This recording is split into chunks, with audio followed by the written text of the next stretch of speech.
ओम नमो भगवते वासुदेवाय नमः। ओम नमो नारायणाय नमः। ओम नमो भगवते वासुदेवाय कृष्णाय नमो नमः। जय श्री कृष्ण, जय श्री कृष्ण, जय श्री कृष्ण। बंधुजनों, आज हम भगवान श्री हरि विष्णु का शयन व्रत जानेंगे।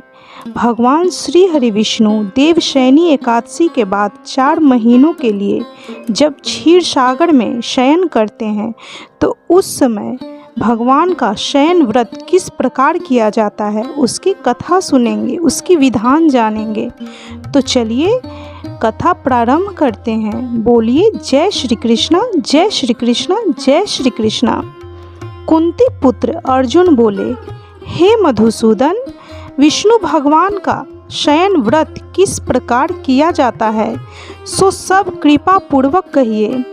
श्री कृष्ण बोले कि हे अर्जुन, अब मैं तुम्हें भगवान श्री हरि विष्णु के शयन का व्रत विस्तार से कहता हूँ, इसे ध्यान पूर्वक स्मरण करो।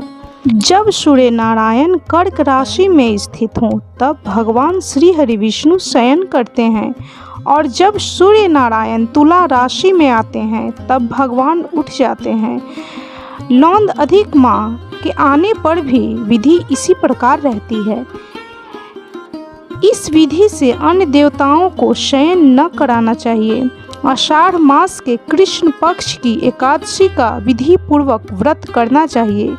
उस दिन भगवान श्री हरि विष्णु की प्रतिमा बनानी चाहिए और चातुर्मास व्रत नियम से करना चाहिए।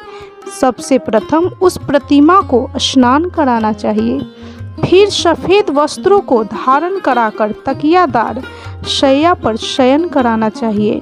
उनका धूप, दीप और नैवेद्य आदि से पूजन कराना चाहिए। भगवान का पूजन शास्त्र ज्ञाता ब्राह्मणों के द्वारा कराना चाहिए। तत्पश्चात भगवान श्री हरि विष्णु की इस प्रकार स्तुति करनी चाहिए कि हे भगवान, हे नारायण, मैंने आपको शयन कराया है। आपके शयन से संपूर्ण विश्व सो जाता है। इस तरह श्री हरि विष्णु भगवान के सामने हाथ जोड़कर प्रार्थना करनी चाहिए कि हे भगवान, आप जब 4 मास तक शयन करें तब तक मेरे इस चातुर्मास व्रत को निर्विघ्न रखते हुए पूरा कीजिए। इस प्रकार विष्णु भगवान की स्तुति करके शुद्ध भाव से मनुष्यों को दातुन आदि के नियम को ग्रहण करना चाहिए। विष्णु भगवान के व्रत को शुरू करने के 5 काल वर्णन किए गए हैं। देवशयनी एकादशी से लेकर देवोत्थानी एकादशी तक चातुर्मास व्रत को करना चाहिए। द्वादशी, पूर्णमासी, अष्टमी या संक्रांति को व्रत प्रारंभ करना चाहिए और कार्तिक मास के शुक्ल पक्ष की द्वादशी को समाप्त कर देना चाहिए। इसके व्रत से समस्त पाप नष्ट हो जाते हैं। जो मनुष्य इस चातुर्मास व्रत को प्रति वर्ष करते हैं वह सूर्य के समान देदीप्यमान विमान पर बैठकर विष्णु लोक को जाते हैं। हे राजन, अब आप इसमें दान का पृथक पृथक फल सुनो। जो मनुष्य देव मंदिरों में रंगीन बेल बूटे बनाता है उसे 7 जन्म तक ब्राह्मण की योनि मिलती है। जो मनुष्य चातुर्मास के दिनों में भगवान श्री हरि विष्णु को दही, दूध, घी, शहद और मिश्री आदि पंचामृत के द्वारा स्नान कराता है वह वैभवशाली होकर सुख भोगता है। जो मनुष्य श्रद्धापूर्वक भूमि, स्वर्ण, दक्षिणा आदि ब्राह्मणों को दान स्वरूप देता है वह स्वर्ग में जाकर इंद्र के समान सुख भोगता है। जो मनुष्य भगवान की स्वर्ण प्रतिमा बनाकर धूप, दीप, पुष्प, नैवेद्य आदि से पूजा करता है वह इंद्र लोक में जाकर अक्षय सुख भोगता है। जो मनुष्य चातुर्मास के अंदर नित्य भगवान श्री हरि विष्णु को तुलसी दल का पत्ता अर्पित करता है वह स्वर्ण के विमान पर बैठकर विष्णु लोक को जाता है। जो मनुष्य भगवान को धूप दीप से पूजा करता है उनको अनंत धन मिलता है। जो मनुष्य इस एकादशी से कार्तिक के महीने तक विष्णु भगवान की पूजा करते हैं उनको विष्णु लोक की प्राप्ति होती है। इस चातुर्मास व्रत में जो मनुष्य संध्या के समय देवताओं तथा ब्राह्मणों को दीप दान करते हैं तथा ब्राह्मणों को सोने के पात्र में वस्त्र दान देते हैं वह विष्णु लोक को जाते हैं। जो मनुष्य भक्ति पूर्वक भगवान को चरणामृत लेते हैं वे इस संसार के आवागमन के चक्र से छूट जाते हैं। जो मनुष्य विष्णु मंदिर में नित्य प्रति 108 बार गायत्री मंत्र का जप करते हैं वे पापों में लिप्त नहीं होते। जो मनुष्य पुराण तथा धर्मशास्त्र को सुनते हैं और वेद पाठी ब्राह्मण को वस्त्रों का दान करते हैं वे दानी, धनी, ज्ञानी और यशस्वी होते हैं। जो मनुष्य भगवान या शिव जी को स्मरण करते हैं और अंत में उनकी प्रतिमा दान करते हैं वह सब पापों से रहित होकर गुणवान बनते हैं। जो मनुष्य सूर्य नारायण को अर्घ्य देते हैं और समाप्ति में गौदान करते हैं वे निरोगिता, दीर्घायु, कीर्ति, धन और बल पाते हैं। चातुर्मास में जो मनुष्य गायत्री मंत्र द्वारा तिल से होम करते हैं और चातुर्मास समाप्त हो जाने पर तिल का दान करते हैं उनके समस्त पाप नष्ट हो जाते हैं और निरोग शरीर मिलता है तथा अच्छी संस्कारशील संतान उत्पन्न होती है। जो मनुष्य चातुर्मास व्रत में अन्न से होम करते हैं समाप्त हो जाने पर घी, घड़ा और वस्त्रों का दान करते हैं वे ऐश्वर्यशाली होते हैं। जो मनुष्य तुलसी जी पत्र को धारण करते हैं तथा अंत में भगवान श्री हरि विष्णु के निमित्त ब्राह्मणों को दान देते हैं वह विष्णु लोक को जाते हैं। जो मनुष्य चातुर्मास व्रत में भगवान के शयन के उपरांत उनके मस्तक पर नित्य प्रति दूध चढ़ाते हैं और अंत में स्वर्ण की दुर्वा दान करते हैं तथा दान देते समय जो इस प्रकार की स्तुति करते हैं कि हे दुर्वे, जिस भांति इस पृथ्वी पर शाखाओं सहित फैली हुई हो उसी प्रकार मुझे भी अजर अमर संतान दो। ऐसा करने वाले मनुष्य सब पाप से छूट जाते हैं और अंत में स्वर्ग लोक को जाते हैं। जो शिव जी या विष्णु भगवान का गान करते हैं, कीर्तन करते हैं उन्हें रात्रि जागरण का फल मिलता है। जो मनुष्य चातुर्मास व्रत करते हैं उनको उत्तम ध्वनि वाला घंटा दान करना चाहिए और इस प्रकार स्तुति करना चाहिए कि हे भगवान, हे जगदीश्वर, हे नारायण, हे श्री हरि विष्णु, आप पापों का नाश करने वाले हैं। मेरे न करने योग्य कार्यों को करने से जो पाप उत्पन्न हुए हैं आप उनको नष्ट कीजिए। चातुर्मास व्रत के अंदर जो नित्य प्रति ब्राह्मणों को चरणामृत पान करते हैं वे समस्त पापों तथा दुखों से छूट जाते हैं और आयुष्मान लक्ष्मीवान होते हैं। चातुर्मास में प्रजापत्य तथा चंद्रायन व्रत पद्धति का पालन भी किया जाता है। प्रजापत्य व्रत को 12 दिन में पूर्ण करते हैं। व्रत आरंभ करने से पहले 3 दिन 12 ग्रास भोजन प्रतिदिन लेते हैं। फिर आगामी 3 दिनों तक प्रतिदिन 26 ग्रास भोजन लेते हैं। इसके आगे के 3 दिनों तक 28 ग्रास भोजन लिया जाता है और इसके बाद बाकी बचे 3 दिन निराहार रहने की परंपरा है। इस व्रत के करने से मनोकामनाएं पूर्ण होती है। व्रत करने वाला साधक प्रजापत्य व्रत करते हुए चातुर्मास के हेतु उपयुक्त सभी धार्मिक कृत्य जैसे पूजन, जप, तप, दान, शास्त्रों का पठन पाठन तथा कीर्तन आदि करते हैं। हे अर्जुन, इसी प्रकार चंद्रायन व्रत भी किया जाता है। अब इस व्रत की विधि सुनो। यह व्रत पूरे माह किया जाता है।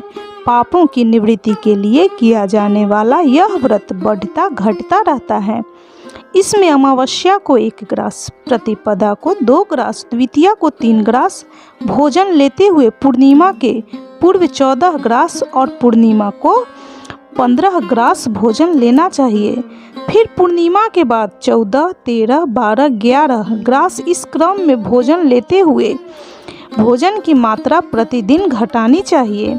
हे अर्जुन, भगवान श्री कृष्ण ने कहा, जो प्रजापत्य और चंद्रायन व्रत करते हैं उन्हें इस लोक में धन संपत्ति, शारीरिक निरोगता तथा ईश्वर की कृपा प्राप्त होती है।